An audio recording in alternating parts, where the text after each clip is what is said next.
Labas na labas ang ganda ni Sofia Pablo sa kanyang debut party sa isang 5-star hotel sa Makati.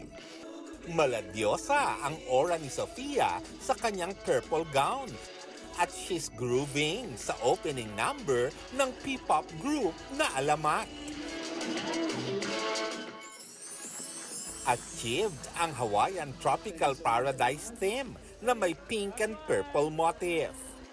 Star-studded ang birthday party at masayang-masaya si Sofia dahil dumating ang lahat ng mga taong mahalaga sa kanya. Yan yung sobrang na-appreciate ko, and nung tinitignan ko kanina parang hindi ako makapaniwala na andito silang lahat. Present sa party, sina GMA Network Senior Vice President Annette Gozon Valdez, Senior Vice President for Entertainment Group Lilibeth Razonable, at iba pang GMA executives. Very Gen Z ang atake ni Sofia sa isang debut traditions.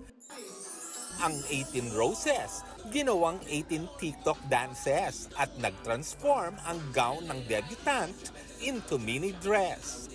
First dance ni Sofia, si GMA First Vice President for Program Management, Joey Abacan.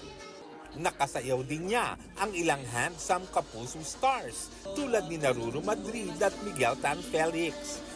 Last dance niya ang ka-love team na si Allen Ansay.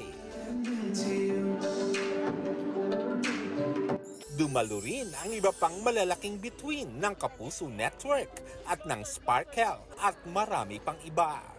Ngayong nasa legal age na si Sofia, may nakikita ba siyang magiging pagbabago sa kanyang buhay at career? Mas hindi na limited yung characters na pwedeng gampanan. Kasi like before, meron yung hindi pa pwede, masyado pa siyang bata, minor pa siya. Laging ganon. So ngayon, excited kami ni Aki kasi mas marami ng roles definitely na mamibigay. And isa rin po yung excited na ako dito mag-drive. Lars Santiago, updated sa showbiz happenings.